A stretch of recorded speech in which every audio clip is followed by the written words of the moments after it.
Welcome to the Happy Mindset, episode 117. Today's episode is called Learn to Code with Me. Today I'm joined by Laurence Bradford. Laurence is the founder of Learn to Code with Me, which is a blog and a podcast primarily, where she helps to share insights around how to go about learning to code. So Laurence, she started her coding journey back in 2013. She went to Thailand originally after finishing an economics degree. While she was there, she realized that she wasn't on the right path for herself, so she rethunk how she thought about things, and she landed up thinking about coding and how she could make that possible. So I enjoyed talking to Laurence today. She shares some of the insights around, first and foremost, how to go about learning to code if you're somebody not from a computer science background, and as well she talks about how she's gone about scaling her business as well at the same time as learning to code. So I enjoyed talking to Laurence. She's got a lot of value and insights to offer. Yeah, hope you enjoy today's episode. Okay, so thanks for joining us. Laurence, that's how you pronounce it, isn't it? Yes, that's it. Yep. Okay, thanks for joining us, Laurence. Yeah, thanks for having me. My pleasure. My first question is, who are you and what are you doing in the world today? Well, as we said already, my name is Laurence Bradford. I'm the creator of the blog and podcast, Learn to Code with Me. I first created it back in 2014, and I'm still doing it today. Now it's my full-time business, and that's what I do. Yeah, I like it. Back in 2014, where were you back then, and why did you decide to learn to code? So I started learning to code in 2013, and I was living in Thailand at the time. Long story short, I went there after college to teach English. I thought I was going to go to graduate school to study international economic development. I ended up getting an internship after I was teaching in Thailand in that field. And once I was in that field, again, this is the field that I thought I wanted to, have my life dedicated to for a few years, like before this. Got there, quickly realized it was not for me. I did not find it fulfilling. I did not like the work. It was nothing like I thought it was going to be. So I was sort of like panicked, like, what am I going to do? So of course I go to Google and I start Googling, how can I make money without going back to college? Basically, things like that. And of course, what did I end up finding? Articles and resources about learning how to code. So that is how I first started learning. And that was in 2013. I didn't actually start the site then until 2014. Was it ever on your radar before that, coding? Was that a completely new thing to you? And how did you think it was possible for yourself to go about learning to code? Yeah, so it was sort of on my radar. Like I knew what it was. I've heard of computer science. I understood I knew the phrases like programming, web development, and things like that. But it definitely wasn't on my radar as something that I could do. I just saw it as something other people did, as their professions, and to build websites and things like that I would use, but as a consumer. So no, it really wasn't on my radar at all until 2013 as something I could actually do to make money and to support myself. And then for your second question, I believe was how I got started. I started taking online courses, like free online courses. There were a lot back in 2013. I think now there's even way more options available, but there still was a lot then. And I remember a lot of the stuff I did early on was on YouTube or on Udacity. MIT, they have, and they still do their whole open courseware. So all of their courses are available online for free, and Code Academy and a few other sites that were prominent back then. When you were starting off, did you ever have any doubts in your mind that this was going to be possible for you? Or did you go through any stage where it clicked one day and you're like, I believe I can do this? Or was it always okay for you? Yeah, so the first year was pretty difficult. I would start and stop again, because I would get really frustrated or demotivated. So I would stop for a few weeks and then I would kind of get back into it. That's actually what led me initially to start the Learn to Code with Me blog. Just as a way to document my journey and hopefully help other people that were coming after me or were, at the start of their journey and I was a year or two ahead of them. So and I've always loved writing. So I thought that was going to be a really good way for me to kind of hold myself accountable at the same time and help others.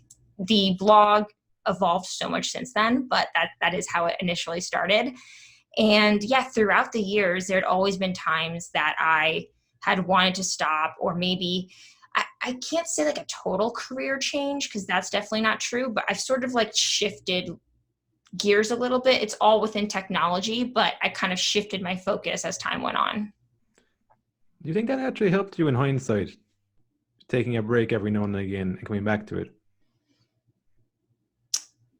That's an interesting question. I don't know if I've ever been asked that. I don't even know if I've ever really thought about it before, to be honest.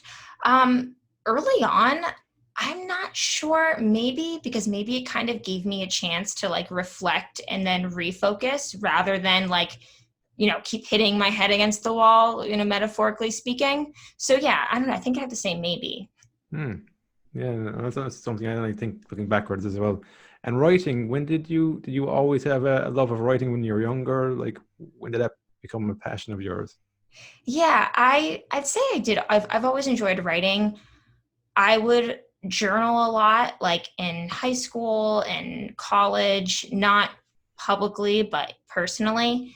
And the first blog I ever started was when I was living in Thailand. Before I actually started teaching myself how to code, I was using WordPress a bit because I had my own blog that I would write about like Southeast Asia and things like that, and I really enjoyed that.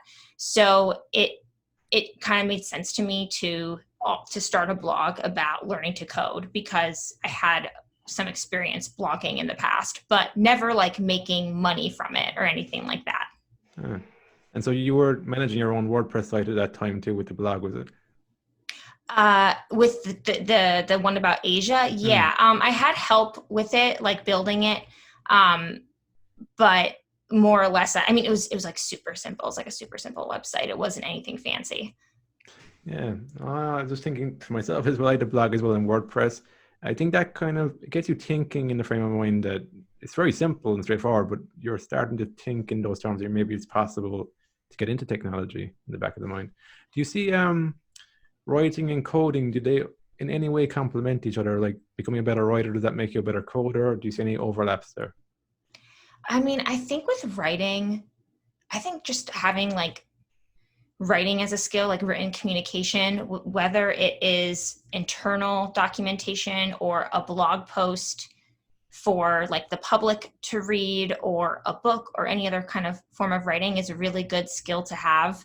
And it can be applied to a range of careers. I do think like as far as actually working in software engineering or tech or any other kind of technical role, I think being able to do written documentation well is a really good skill to have, because you can help others on the team that you're working with. Um, if you're like training someone, for instance, maybe you're in a higher position, you're training someone new, having all that written documentation can be really helpful. And also when people revisit your work maybe years later and you're no longer even at that company, having good written documentation of what you did could be really helpful to future people. But as far as like the connection between the two, I'm not sure. I don't fully believe so. But the one thing that kind of relates that I do think there's a connection between is music. I'm not musical at all. But just for my own podcast, I've had so many guests on the show that were professional musicians. I had someone I think who's a professional cello player. I had someone who used to be like I don't like an audio engineer, and I think played several instruments and a few other examples. And I really do feel like there is a connection between those two. And I actually think there has been like scientific studies done or more advanced research done proving that, like the same side of your brain with like reading music, playing music, and programming. But I'm not too sure about actual like writing. Hmm. Oh, that's interesting, actually. Yeah, the coding. Do you listen to music or anything when you're coding, or any kind of like? Sometimes I listen to like binaural beats that get me into more of a calmer state of mind for problem solving. Do you do anything like that? So I used to listen to, and I can't remember the website for the life of me, but there's a site all about like music for focusing. It could just Hmm. literally be called like Yeah. focusmusic.com or something like, do you know what I'm talking about? Or you go on YouTube and it's Focus Music. I didn't actually go on the website, but there's a website too, is there? Focus Music? There was this website, and that may not be the name, but it was very straightforward. And I think it Hmm. was a subscription. I used to pay for it, and they would have like different playlists and tracks. It was all in the browser for like focus music. Hmm. I used to use that all the time. Nowadays, not so much. I do listen to a lot of music, but nothing that is like proven to show increased focus or whatever. Yeah. When you started blogging, when did you start realizing that you're adding value to people further down the path? You remember when that started clicking for you that that's what you were doing? Yeah. Oh gosh. So blogging, I feel like can be really hard at the beginning, especially if you don't really know what you're doing, which I didn't, because it takes a while to get traffic, like, or people coming to your website, and it takes a while for Google to like, or other search engines to start recognizing your website. And that's really the case with any new website, like any new domain name. It takes a little bit for the search engines to recognize it. So it probably took me 6 months or so to really feel like I was starting to make an impact in one way or another. I remember the first several months, 6 months or so, there was a lot of like, what's that phrase where you kind of throw something on the wall and hope it sticks. So I did. Oh gosh, I look back at some of my older articles and I was kind of all over the place, honestly. Like there's certain decisions I made on my website as far as like things I wrote about, how I categorized them, how I organized it. Yeah, it feels kind of messy. Like I didn't really have like a super solid plan going into it. I mean, when I actually got the Learn to Code with Me domain name, I just thought of it and I went out and I bought the domain and I had the website set up like 2 days later. And I just used like a generic, WordPress theme to start publishing on the site. So it was like a super fast kind of impulsive decision to start the site. It wasn't something I thought about and marinated on for a while. It was kind of like, oh, I should start this blog. What should I call it? I was like, call it Learn Code with Me. That was already taken. Someone already had it. I ended up connecting with him later. Another story. So I was like, okay, what about Learn to Code with .me? Is that available? The domain was available. I got it. And yeah, the rest is history. I just sort of started going for it. But yeah, again, I really didn't have like a solid plan or anything. So it took a while for me to really feel like I was helping people and starting to like connect with people. Yeah, what are you driven by impact wise? How do you know when you're making an impact on people?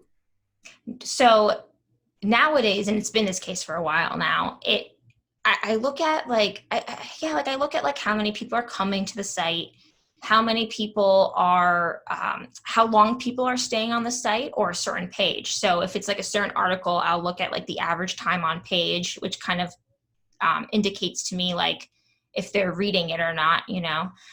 But even more important than that is just like the emails and messages that I get from people. So that's what I really, I don't know, think about and look at is just the feedback that I'm getting from people now who come to the site or listen to the podcast and what they're saying. Hmm. Yeah, that makes sense. There's two different directions here that I want to go in. It's the business and the coding. I think first maybe start with the coding. When you started, how long did it take you to actually get your first job in front-end Yeah. development? I think or you didn't actually start in front-end development, did you? Well, so it's an interesting story. So as I was saying earlier, I began teaching myself how to code when I was still living in Thailand and I was working there still. So I ended up leaving Thailand like a month or so after I started learning, moved back to the United States, moved back in with my mom, which was in Pennsylvania. I don't live there anymore in Pennsylvania, but that's where I was living at the time. And pretty much immediately, I started applying to jobs. Major caveat, not full-time jobs. I was applying to like small freelance, contract, temporary kind of positions. So really low level, low pay, but in tech. So I just, because again, I wasn't working because I had left, Thailand. I sort of left my other plans, went back home, and I was like, all right, I need to make money let me try to make money in something that is tangentially related to technology so I can get a feel for it and start to build my experience. And I can, over time grow to more advanced positions. So my initial job was like not full-time. I was probably doing like 20 hours a week, so part-time. And it was kind of like a very generalist assistant to a web developer who was like a contractor himself, who was building a website using Magento, which is an e-commerce CMS for a company doing e-commerce, So that was my first thing. But I did that for like 6 months. It wasn't like a 1-month job. It actually was a fairly prolonged, because it was a big website with a bunch of stuff and starting from scratch. And it was only 2 of us working on it. So it took quite some time. And then during that time, I would do other freelance projects. Again, very small, slowly build my way up. And after that, I had a bit of a windy journey after that, but I continued to freelance for a while, and I didn't actually get my first full-time tech job until 2016. But before that, I wasn't applying to full-time jobs. I wasn't really interested in a full-time job, to be honest. I really liked the whole freelancing, work from anywhere. During those 2 years, I actually went back to Asia and traveled around and was like working and traveling, and moved again. So I was like bopping around a lot, and I didn't really want anything like super long-term or stable as far as a job went. But then that changed in 2016 when I got a job at Teachable and ended up moving to New York for that job. Okay.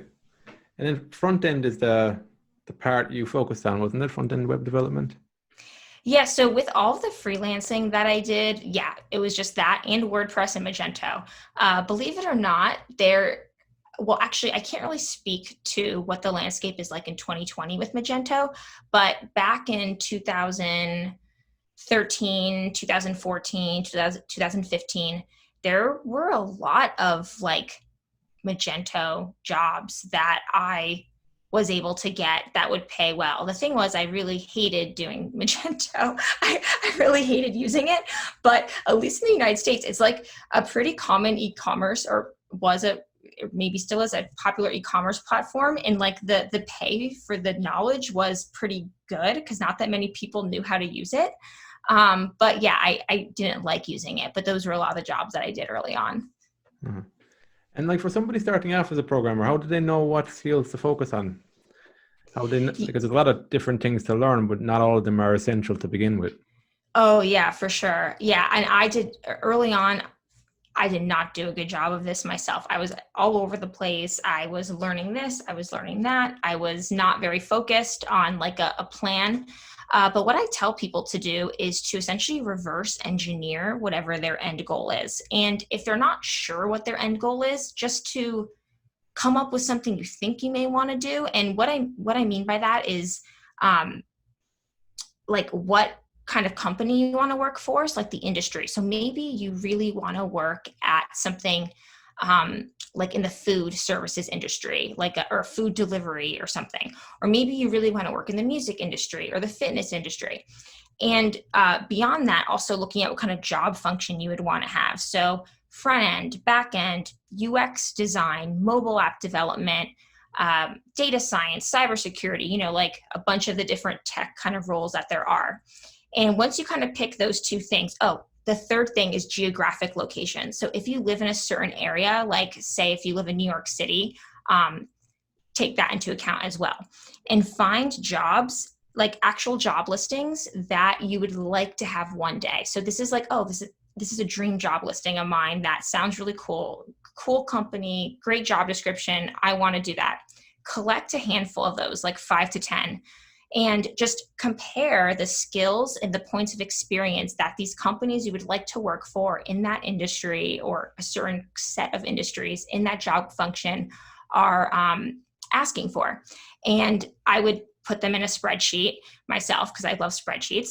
And I would kind of like collect this list and sort of map out like, okay, so all of these positions want a person who knows how to use a certain software. Like, let's just say it was a UX position. They kept mentioning what is like Envision app or something like that. And I would, put together this list, and then I would research what each of those skills, like kind of like the level of difficulty, because there's some things like HTML, which is, more beginner level, easier to learn versus say a JavaScript framework, which is a bit more advanced and higher up or more difficult to learn. And then I would kind of knock those things off, like the list, starting easiest to more difficult. And that's kind of a way to create like a custom learning plan. And when you're doing that and you're actually thinking about where you want to go and like what your end goal is, you're not just learning random technologies or programming languages that you may never use one day. You're actually saying, okay, I want to work at Spotify and I see they use this JavaScript framework. So I'm going to learn that specifically because I know they use it and that's where I'd like to work. But even if I don't end up working at Spotify, I'm sure other companies are using it too that I could, bring that knowledge to. So that's what I tell people to do now, to think about their goals and decide what to learn based on their goals. That's smart. You get or specific on it that way, don't you? Yeah, because I was chatting with someone, maybe it wasn't that recently, but they went to a coding boot camp. And, coding boot camps are like $15,000, $20,000. They sort of did it on a whim. Like they didn't, I don't think, put like a ton of like research into it. But the coding boot camp that they went to taught some, technology stack. But they realized that where they actually lived, the city they lived in, which was somewhere in like Midwestern United States, all of the companies in that city none of them used that programming stack. They didn't use that technology stack. So the person was kind of like out of luck, right? So of course their skills could be transferable. They can learn these other programming languages. Once you learn one language, it's easier to learn another. But they realized like, oh wow, I probably really should have thought about the companies in my city and what technologies they used before I decided with the coding boot camp to go to that teaches a certain thing, So that's also why I mentioned, think about the city you live in. If you live in a bigger city, chances are there are companies that use different like technologies, but I know that there could be like smaller areas that maybe the technology that you're learning, no local companies are using it. Hmm. Another thing is, you have any advice for the people who will look at a job advert and they'll see computer science degree, 2 years experience nearly on every job ad? Does that demotivate you, or like, how do you learn to get around that? Yeah, I feel like nowadays so many companies don't really require like an actual college degree. Like they think, or if they, or not even if they do, or it doesn't matter if you have one, but it's in something unrelated. What they really care about is like the skills and the experience and the knowledge that you bring to the table, not the educational requirements. And then as far as when someone says like years of experience, I mean, sure. The way I sort of think of it, like job ads as, is that it is the hiring manager or whoever is the one writing the job ad. It's like their wish list. Like they wish they found a candidate who met every single one of their requirements. But the reality is they'd probably be happy hiring someone who met like 80% or something like that. So it's totally fine if you don't meet every single thing. And I feel like a lot of job ads will put the most important things like at the top, or they'll even have a section like essential skills, and then they'll have like another maybe it says like nice to have skills, and that it'll be broken up that way. So I don't know. I feel like if you're questioning it, just apply for the job, because what's the worst thing? You don't hear back, or you do hear back, you have an interview, and then they say no. I mean, at least you went for it. And then also every time you do interview, that's like experience that you're getting at interviewing, and you're getting better at interviewing. So then when you have yet another interview, you'll do better each time, because it's like anything you do in life, you get better the more you do it. Yeah, because interviews is even a skill set itself, isn't it? Oh gosh, yeah. And there's a bunch of there's a bunch of companies, I can't even keep track of all of them now, that are like literally just for like practicing technical interviews, like Yeah. books, courses, practice problems. interactive, like they'll actually have someone like this, like through Zoom, like interview you. So yeah, there's a bunch of different resources out there for that. What are your thoughts on the coding boot camps or the traditional computer science degree, or even do you have any recommendations of online courses online that can be quite helpful to give you a bird's eye view of the real skills that are needed in the marketplace? Yeah. So, I mean, I feel like if you are 18 years old and you're going to college and you have the decision of what to major in and you pick computer science, like that's awesome. That's great. If I could go back in time and study computer science or information science or something that was technical, like a technical field, I totally would do it. But I didn't do that. I didn't even discover technology as an option until I was done with college. So I really don't think going back to school for some people, they decide to do that. They decide to maybe get another bachelor's or get a master's or what have you, later in life. If that's something that you want to do, great. But I do not think that it is necessary at all. I think coding boot camps are great for a lot of people who want more accountability. They want a more structured learning environment. They want milestones. They want, like people they can go to ask for help. They want, again, the structured curriculum. But I don't think that's necessary either to get a full-time job in tech either. Like you can teach yourself. I've interviewed so many people on my show who have fully taught themselves everything they know, maybe have bought some online courses, but spent a few $100s max on resources, and they work full-time in tech today. I would say doing that, you need a lot of motivation. You need to have a lot of resilience. You need to like it's not easy. Like that's the hardest path to take, is to be totally self-taught, but it's definitely the most affordable, and it's totally possible to do that. And tons of people do it. When did you start thinking of yourself as a self-learner? Do you always think Wait. of yourself like that? Like when did you start realizing you were a self-learner, you were able to self-teach and Oh, I mean, I guess, you know what? Honestly, not until after college, because before that, I just did kind of everything in school. Like I was always a really good student, especially in college. I was a really good student. Like I would always go to class. I would always take notes. I'd always sit in the front. I'd always, raise my hand and participate. But that wasn't really self-learning. Like I was in the classroom, being taught by instructors. I wasn't really going out on my own and learning new things. It wasn't until later on in life when I was like, again, in the real world, having to think about, oh, how am I going to, make money and support myself and like be an adult, that wasn't until I really started teaching myself like different things, just going out on my own. And to this day, I still, of course, do that, but it's not so much technology nowadays. It's other things like with my business or with, personal finances or with other kind of like life things that they don't teach you, at least in the United States in school. yeah, no, same experience for me. Exactly the same. When I came out of university, that's when I started becoming a self-learner. You, Yeah. yeah, well, no, you have to take it into your own hands then in the real world. But your history and economics degree, do you think that helped you to have a different perspective in technology compared to other people who've just always been in technology? Yeah, I mean, I wish I was like, yes, of course, it Hmm. totally helped me and made me well-rounded. But like realistically, like, no, like there's not a lot of the information I feel like I learned in college that I really use today. I feel like most of the stuff that I use today, whether it's in my business or just life in general, has been acquired in some other way. And it could be through an online course. It could be through a book. I love audiobooks. Like I listen to audiobooks all the time, and I feel like I get so much like of like my just knowledge on various things is from audiobooks or from podcasts, right? Like I listen to podcasts all the time on different topics.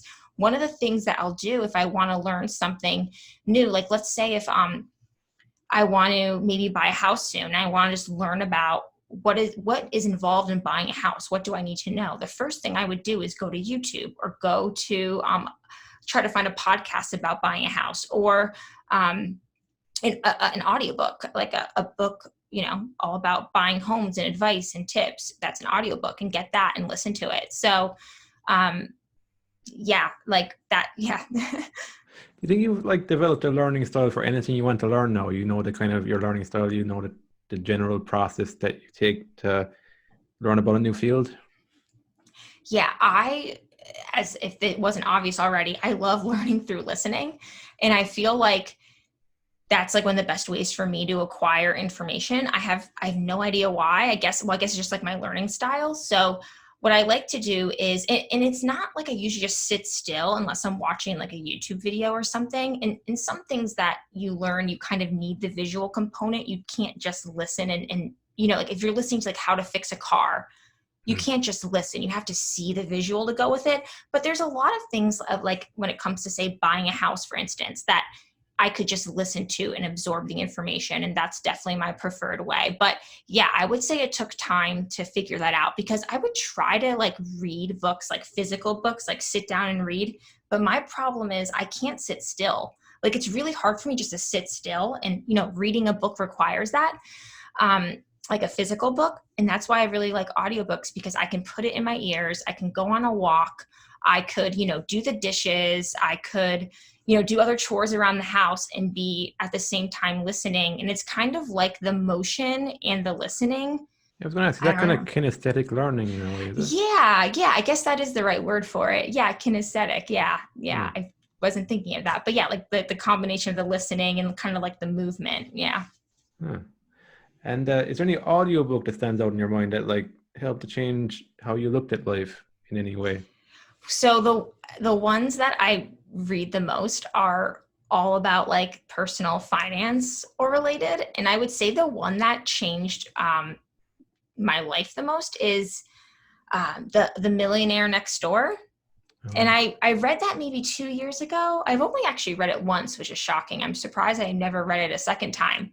But the book, it was written a while ago, not that recently, but it was a study done about like average millionaires. And it was like a big research study. And then it was a book based on the findings that they had. And the findings are essentially like most millionaires are just like normal people. Like you would never know that that person was a millionaire, but that's what makes them a millionaire because they're very like frugal. Like they're really good about saving money. They're really good about investing. They live within their means. They don't take out debt. Like if they want something, they save for it and they buy it. And I mean, it's way more in depth than that.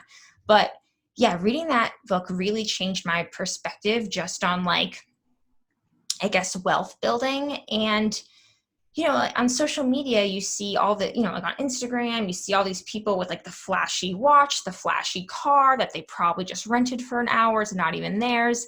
And it's just, I don't know. I really like because it kind of like disproves that like you don't need to be flashy and all this stuff to acquire wealth. And the real people that actually are acquiring a lot of wealth aren't flashy at all. And they're very like modest and humble and are just really good with saving and investing money year over year over year.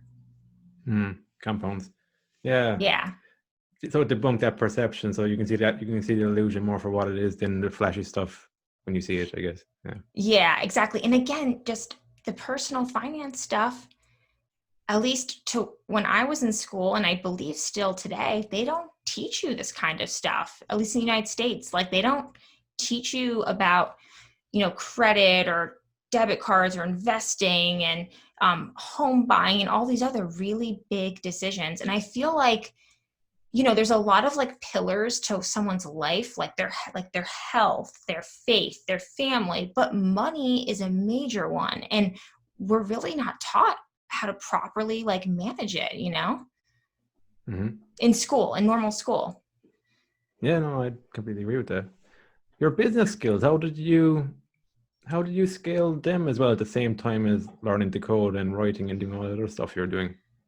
Yeah, so I definitely have read like different kinds of like business books and marketing books and a lot of blogs. So I'm on like a lot of different kinds of like business or marketing newsletters, and I'll get like emails about different things like SEO or other kinds of like digital marketing sort of strategies. So that's how I acquired a lot of my information like over time.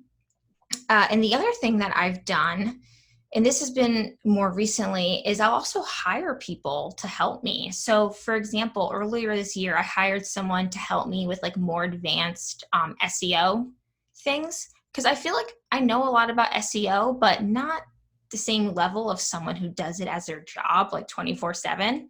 So I hired him to help just like look at some things on my site, give me some advice.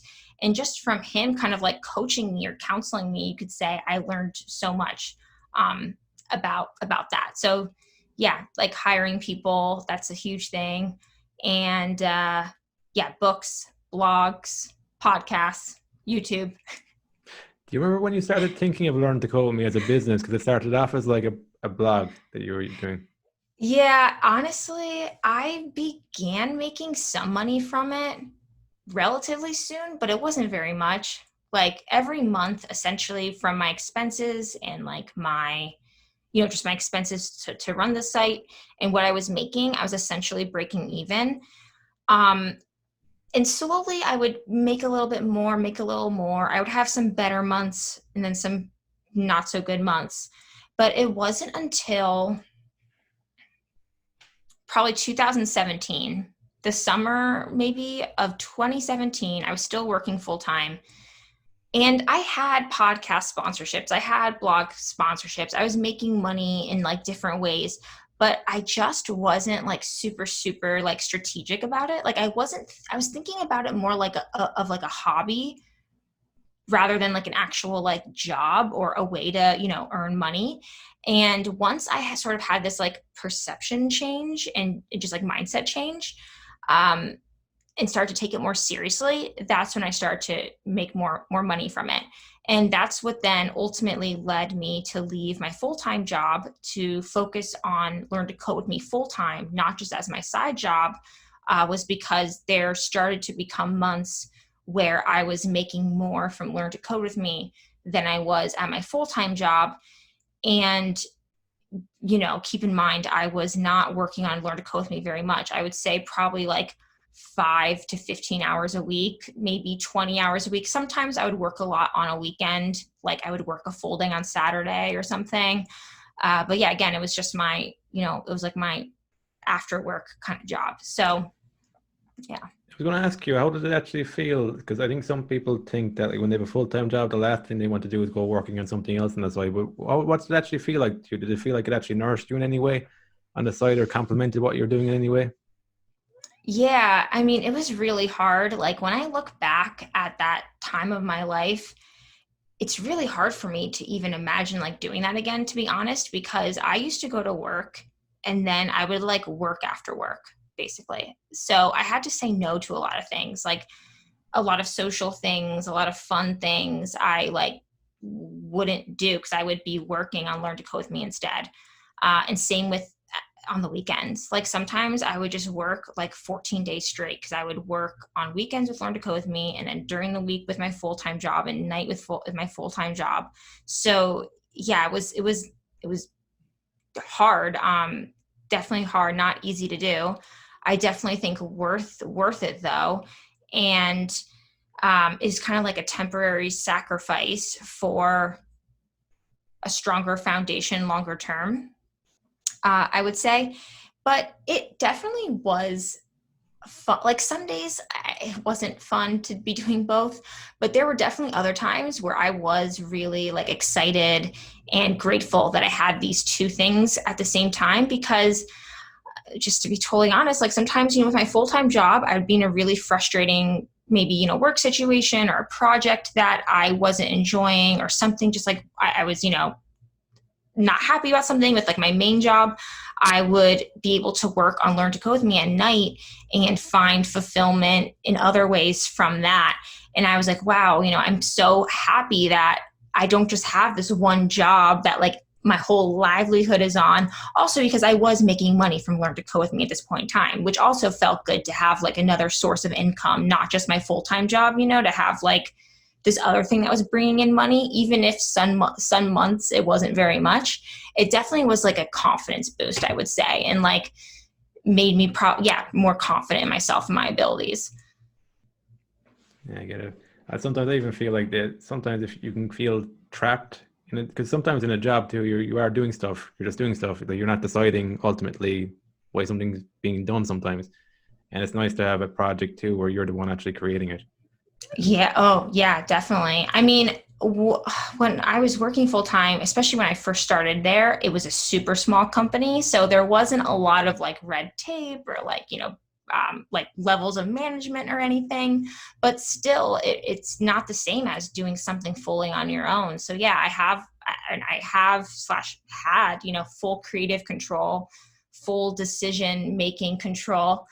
But it's funny because, everything again has pros and cons, because I'll be honest, when the coronavirus first happened in the United States, or I guess, it's around the globe, but I remember I had these business plans in place.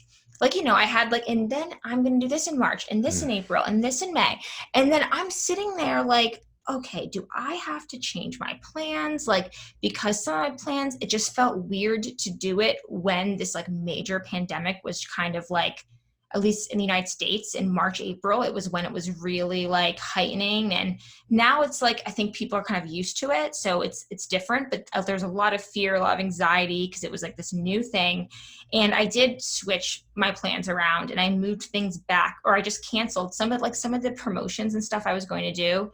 I just was like, I don't want to promote to my email list heavily right now. It just doesn't feel like right to me, even though other people with businesses are doing it maybe or not. For me, I didn't feel good about it. So I just kind of pulled the plug on some of those plans. But I remember thinking, wow, I really wish I had a boss telling me what to do, because I had to make this decision myself. And I was like, wow, I have to make this decision. No one's going to tell me what to do. And I was like, wow, I kind of miss having like a manager or whatever kind of steering me, because it was like less cognitive load for me, I guess. But yeah. Actually, how do you go about scaling your business in a way that still feels aligned to you? Like you're just saying there, it didn't feel right to you to be promoting too much around a certain period of time. How do you still make a business work and not ignore that inner voice as well?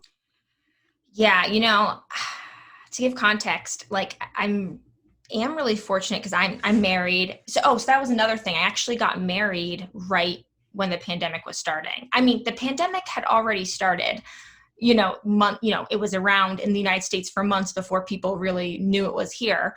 But right when like the 2 weeks leading up to like my wedding was when it was getting really heightened in the United States. And it was right before they like shut everything down.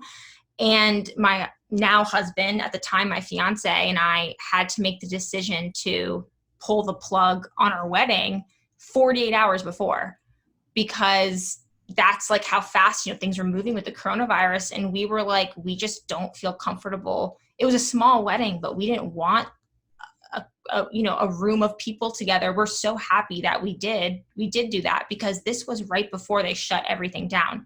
Anyway, sorry, that's a side story there. But to get back to your question, I'm really fortunate that it's not just like me on my own anymore, that I'm now married. I have like a life partner, so I can run things by him. Also, he has an income, so it's not like in the past couple years ago, it was just me and my income. So I think it would have been a lot more challenging to pull the plug on something if that was my only income I was relying on. Honestly, I don't know if I would have. I don't know what I would have done if that was the case. But I was fortunate enough to be in a situation, earlier this year where I could change plans and, maybe not make that much money as I thought I was going to for 1-2 months during that time. But, ultimately it would be okay.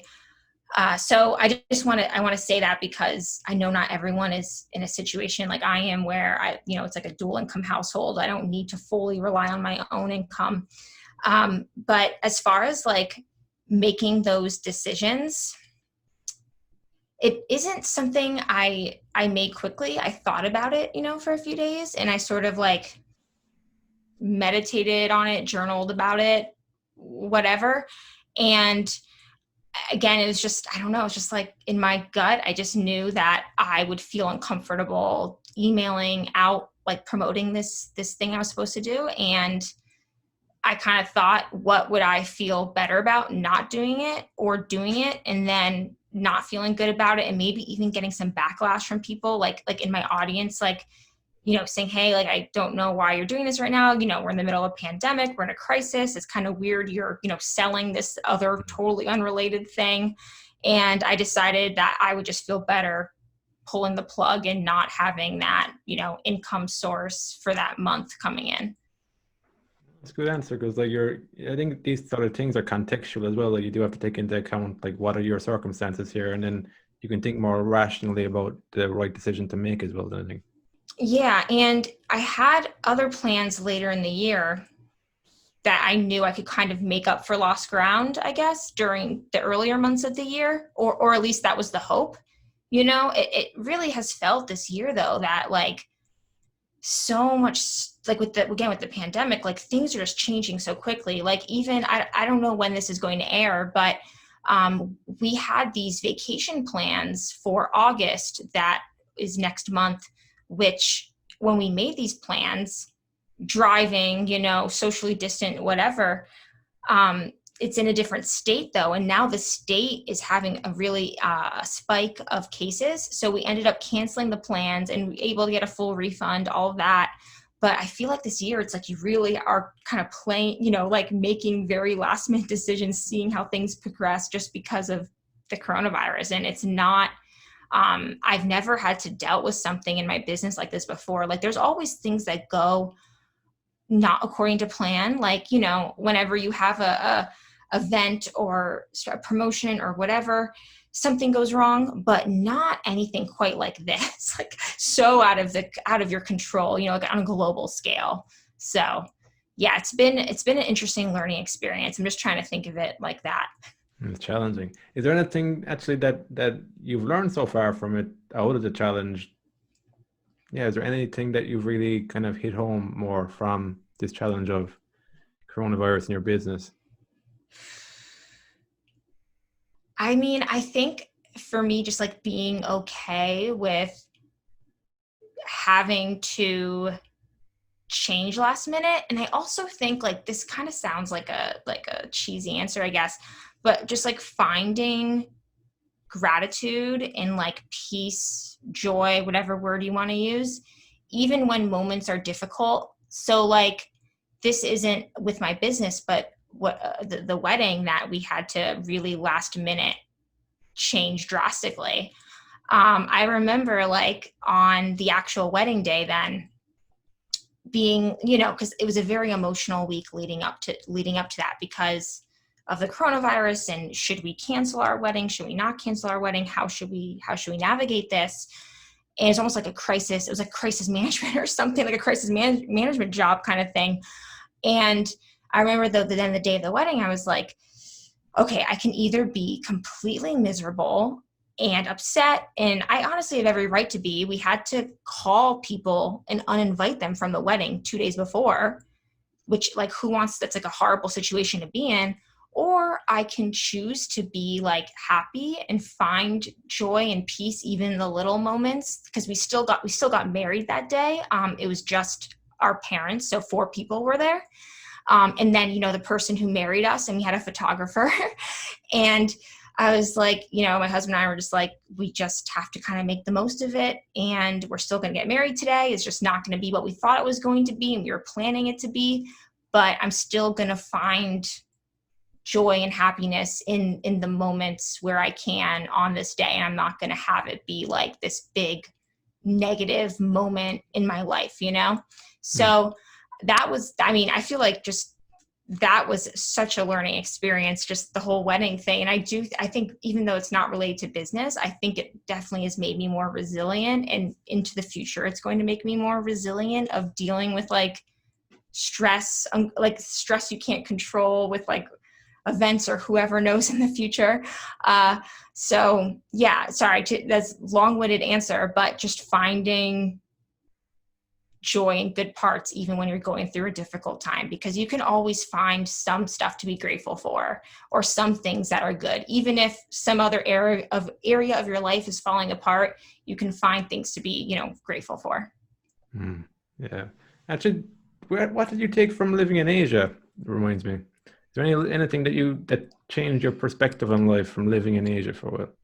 Oh, yeah, definitely. I mean, I didn't just like, I lived in Asia because I studied in China. I studied abroad in China when I was 21. And then I moved back to Thailand when I was 22, I guess. So combined, and then I traveled in Asia for another few months. So I spent total of my life, almost 2 years somewhere in Asia. And yeah, so many, like, just understanding different cultures, understanding how different people live, just seeing like so many different countries, because I went to like 16 country. I have to like count them all out, but I went to basically every country then in Asia with a few exceptions. And I, like, yeah, I can't even put into words everything it taught me, but it definitely taught me how to be more adaptable in unknown situations. And there are things that I experienced some of the times traveling in Asia, because I did a lot of traveling alone, that I also think made me more resilient and just like able to deal with obstacles and unknowns and maybe difficult situations better. One that comes to mind is like my first like week in Thailand, they have these really large lizards there called water monitors that are like 80 pounds and 3 feet long. They're like a child, like they're really big. I mean, there's alligators here in the South, but I don't think we have water monitors here in the United States. And I remember I was walking on the side of the street and I hear like this rustling near me, and I was by myself. Like, it was daylight, but no one was really around me because I taught English in like a very like rural area. And I just see this giant lizard running away. It's like a human. And I remember after that, I got a bike because I was like, I'm not walking by myself. Like, if these things are right here on the street, it was terrifying. But I just look back at that, and even that's such a little thing, but I'm like, wow, like just dealing with like things like that, like it's kind of like being scared sometimes is good for you, and it makes you able to handle more challenging times ahead. I mean, I have so many, like like in Asia, there's so many stories of like, whether it's wildlife, like I was almost like attacked by a dog once. I was like, again, I was on my bike, so I got away. But if I wasn't on my bike, seriously, this dog would have like bit me, and I could have had like rabies or something. I don't know. It was like a rabid dog probably. So yeah, there's like a lot of things like that I think have definitely toughened me up a bit that I wouldn't have experienced here in the United States. Yeah, prepared you for coding and business. Yeah, uncertainties with business, I guess. Yeah, the coronavirus in business was definitely a big one. I think, well, it's interesting because some businesses have done really well because of it. Because if it's like, Zoom, what we're using Hmm. right now, right? Like their stock and their company has been soaring. But then for obviously a ton of companies, it's been a really challenging time. And I guess I'm really fortunate in that my business is done like all online. So I wasn't impacted as far as like, businesses where it's interpersonal, like that's, I mean, hugely impacted. So I was lucky in that regard, but it still forced me to make changes to my plans and also just worry about how like people losing their jobs would impact me, because one of the ways I make money is from, selling products. And if people have, less disposable income because they're getting laid off, are they going to, buy less courses, which would make sense. But then that would then, impact me and my earnings. So yeah, it was a lot to navigate through. Hmm. So yeah, no, great talking to you, Lawrence or Laurence. Um, just one last question is, do you have any advice for somebody who is thinking of learning to code? They don't have a background, they're kind of doubting themselves. Do you have any advice for that person? Yeah, I mean, well, advice, first of all, is like, you can definitely do it. Tons of people have done it themselves or taught themselves fully without a college degree, regardless of how old they are, regardless of their background, regardless of all of that. Like, so many different people have done it. It's really, it's not easy, but it's doable if you have the motivation, the resilience, and all of that. That's more of like a mindset thing, but more tactically, what I said earlier about the reverse engineering, I would do that in some way, shape, or form. So rather than just going out and learning, taking a course on Python, a course on Ruby, a course on JavaScript, a course on, et cetera, et cetera, et cetera, actually figure out, okay, what do I want to do with coding? Like, do I want a full-time job? Do I want to freelance? If I want to freelance, what kind of work do I want to do? Do I want to build websites, or do I want to do like graphic design or, whatever? And spend a few days, even a week or a few weeks or something, really thinking about that and creating like a custom learning plan of sorts that you can go through, check off the boxes that you actually know is going to be bringing you to where you want to go, not just kind of running around and doing different things here and there and just hoping something works, like actually having a plan. Oh, that's good. Solid. And where would we find you online in your podcast and your blog? Or is the best way to find you? So the blog is learntocode.me, or the website /blog. And you can also find the podcast there. But if you're listening to this on a podcast player, you can find the podcast on any podcast player you're listening on: Overcast, iTunes, Spotify, all of that. Is just called the Learn to Code with Me podcast. Perfect. Thanks again, Laurence. Thanks for sharing everything today. And it's great to hear your journey and how you're growing your business. Thanks again. Yeah, thank you. Great. So until next time, have fun and enjoy the process.